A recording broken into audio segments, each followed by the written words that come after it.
మీరు శివాలయానికి వెడితే నందీశ్వరుడు ఉంటాడు. నందీశ్వరుడు యొక్క శృంగములలోంచి శివదర్శనం చెయ్యాలి.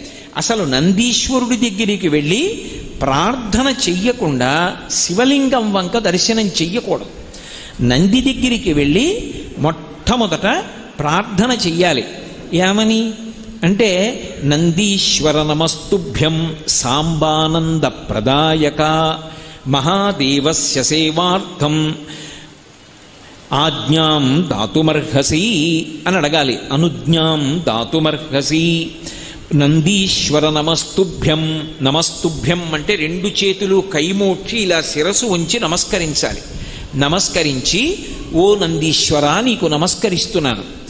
ఎవరు నువ్వు? సాంబానంద ప్రదాయక. సా అంబ ఆనంద ప్రదాయక. అమ్మతో కలిసి ఉన్నటువంటి శివుని యొక్క